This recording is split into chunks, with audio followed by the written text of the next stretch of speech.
Hello, good afternoon, everyone.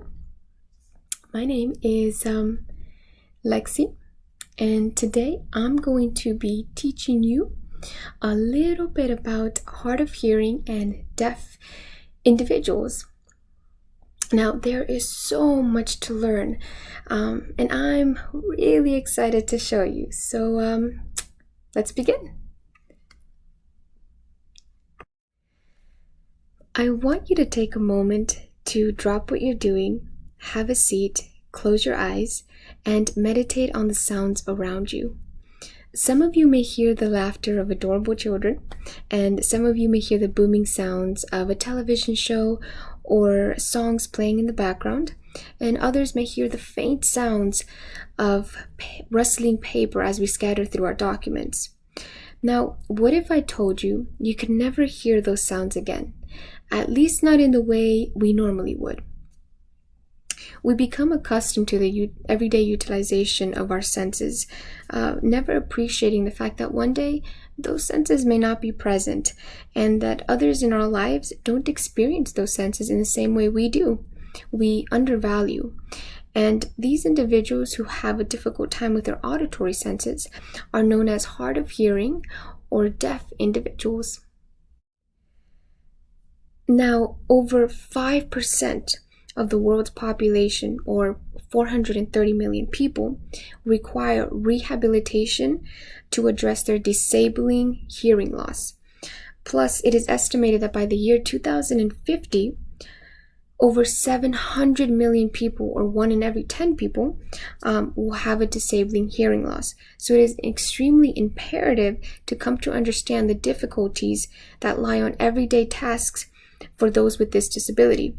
And I believe we should all support, assist, and encourage progression from a technological, medical, and academic standpoint, and advocate for social and political change in order to integrate and give a better quality life to individuals with this disability. So we ask ourselves, what is considered to be hard of hearing or deaf, and what causes such a disability? Hard of hearing is a term that refers to someone with mild to severe hearing loss. In these individuals, some hearing capability is still present. Deafness, on the other hand, refers to profound hearing loss. Deaf people have very little hearing, if none at all. And most of the time, it is those who are completely deaf that are associated or known for their nonverbal communication with others in several different ways. For example, American Sign Language or lip reading. Now, the causes of hearing loss can be congenital, meaning from birth, or occur because of a disease or accident. For the most part, hearing loss is classified into 3 different sections, called conductive, sensory neural, and mixed. Now, the first one, conductive, is caused by a blockage or barrier to the transmission of sound through the outer ear or the middle ear. This makes sounds softer and less easy to hear. But fortunately, this type of hearing loss can be corrected medically and surgically. Some of the possible causes of conductive hearing loss could be inflammation, ear infection, hole in the eardrum, redundant amount of earwax, foreign objects in the ear canal, and possible malformations of any part of the ear. The second classification of the causes of hearing loss is called the sensorineural hearing loss.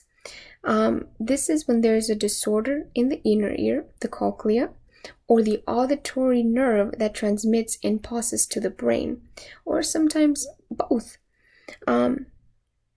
SNHL, or sensorineural hearing loss, reduces the ability to hear faint sounds. Even when the speech is loud enough to hear, it could still be unclear and still sound very muffled. Most of the time, this type of cause cannot be corrected medically or surgically.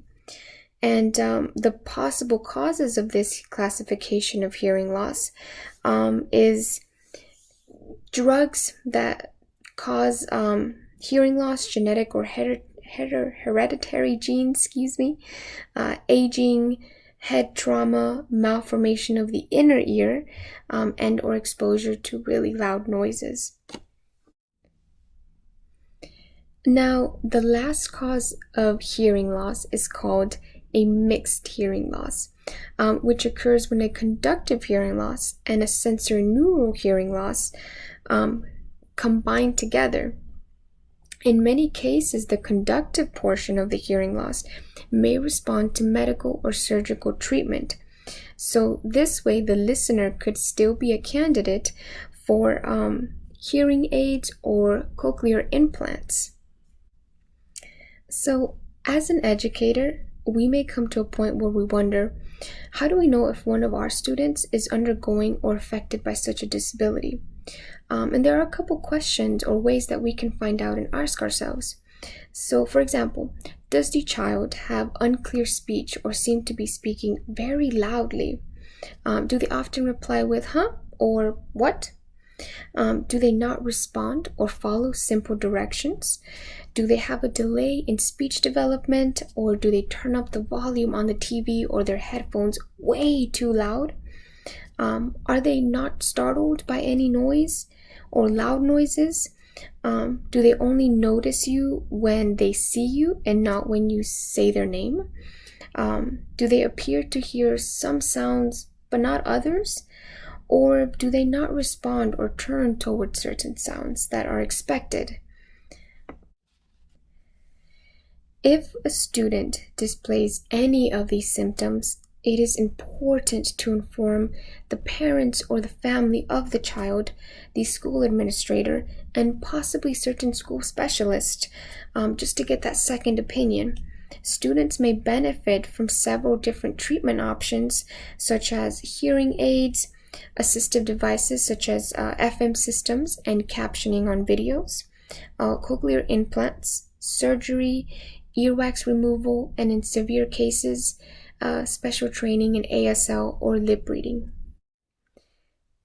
Now, something that's very important to understand is child hearing loss is much more common than you think, and it can have a profoundly negative effect on the academic performance of a student.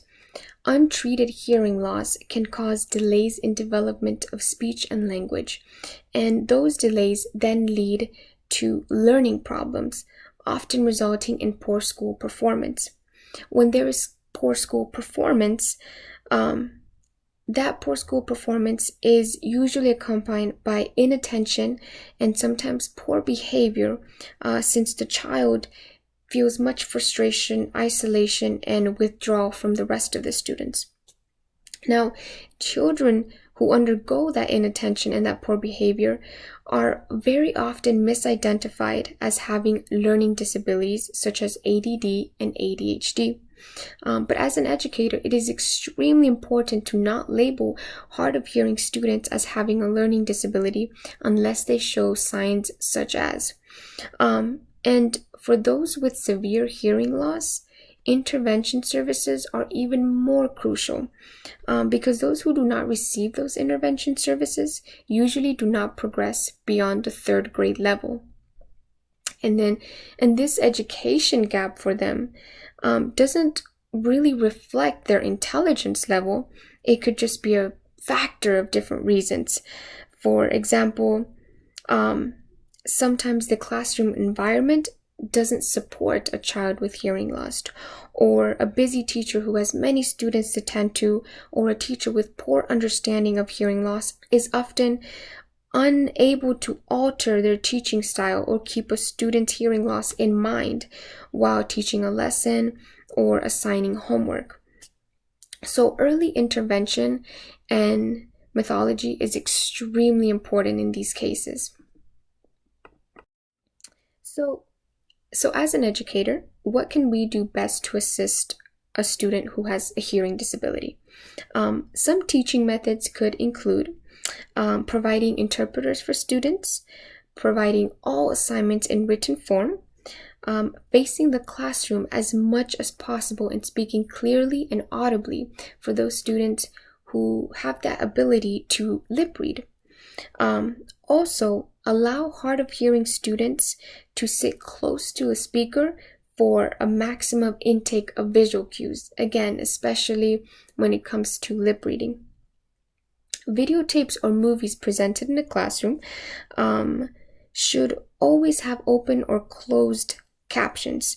If they are not presented, the student should be provided with a summary of the video or of the movie so they can understand a little more about what happened during that actual scenario.